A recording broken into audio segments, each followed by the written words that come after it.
Welcome to part 4 of Trousers from Scratch. You won't be seeing much of my face in this episode because most of the attention will be on my sewing machine and on my ironing board while we construct the back pockets of our trousers. Let's get to work.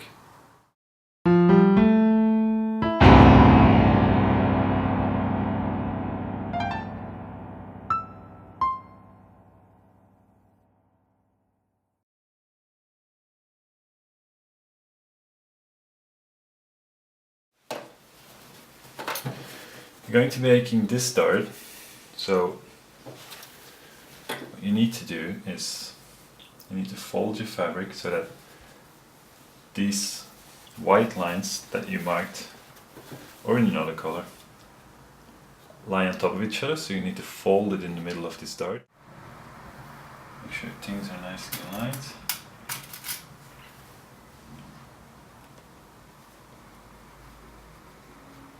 Pin it down. Now what I tend to do is put a pin this way, horizontally, to tell you where the dart actually stops. We're going to sew on this white line from here down to here on this tip, and you should try to just fall off the fabric at the height of the spin. We're going to do the same on the other side because you want your darts to stop at the same height, because if one dart is lower, that looks bad. Make sure to go back on the start of your seam. Go backwards for a while. Take your time, make sure it's straight.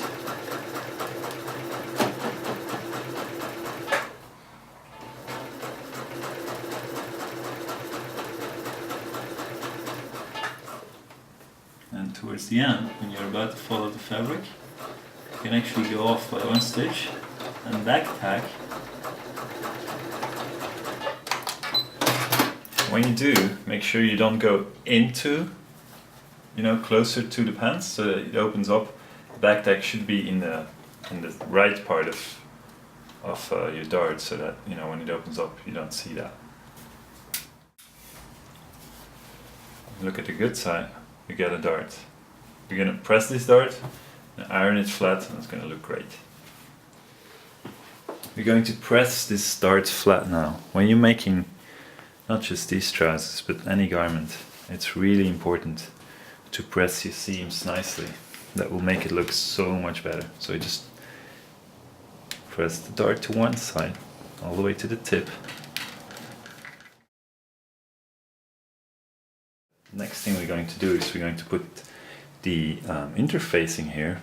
And what we're going to do, we're going to put this interfacing so that it aligns with the top, and at the tip of it, because it goes a bit in the tip, is nicely there on our dart, this way. Now make sure you put it with the shiny face. You see how it shines? This is dull. The shiny side has to go on your fabric. And then just iron it in place. There we go. Now,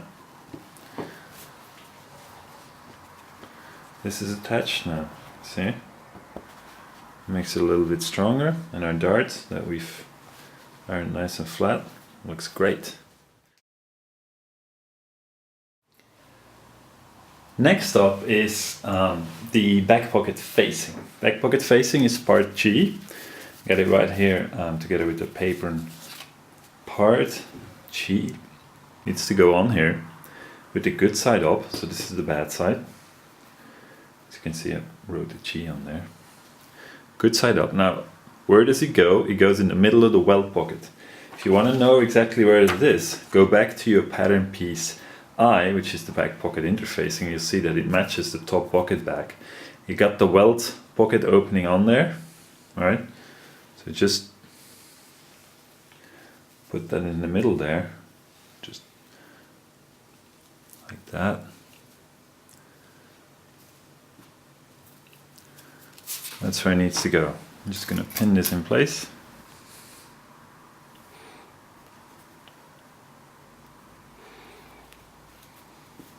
Make sure it's nice and horizontal. Back at our sewing machine, we'll be running a zigzag stitch. Don't forget to go a little backwards at the start.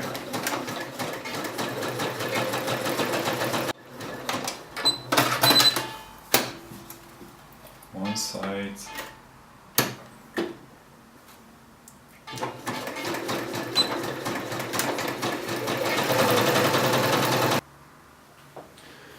Earlier on when I said that pressing is important, I really wasn't joking. And you'll find that often, right after we've sewn something, we're gonna press it, put our iron on it.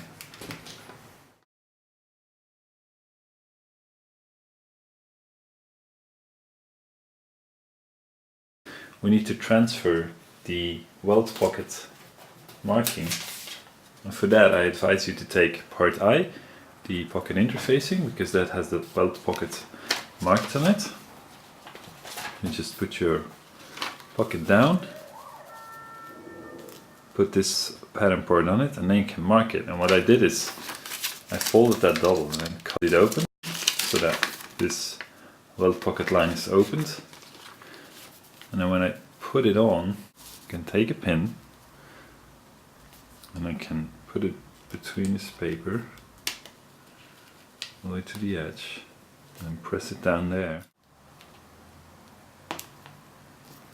There we go.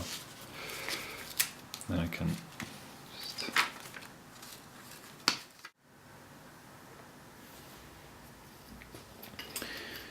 line the line and the start and finish of it. And then I can take the pins out. Now I want you to also mark two lines, one 1 centimeter above this line and one 1 centimeter below. Like this, line below, line above, 1 centimeter.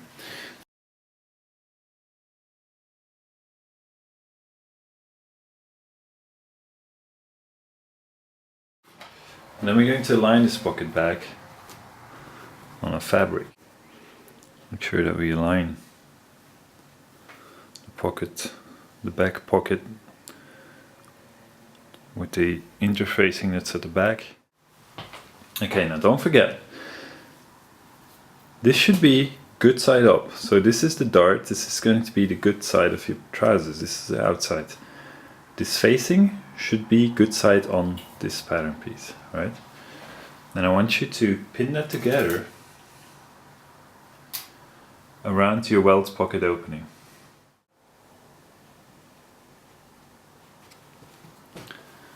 Okay, and do the same for the other leg.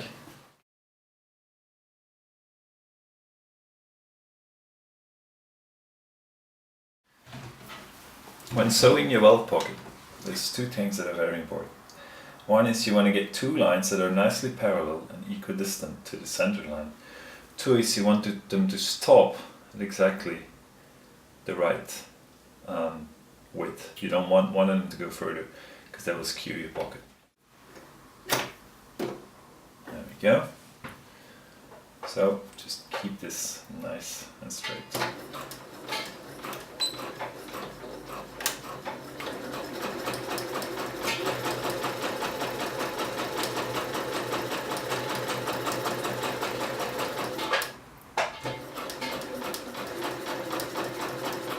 As we approach the end, be careful, we don't want to get too far.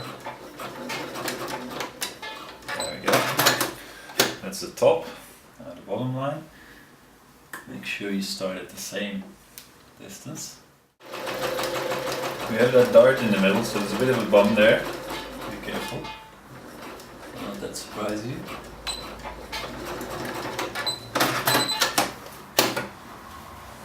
There we go. Top and bottom stitched. All fine.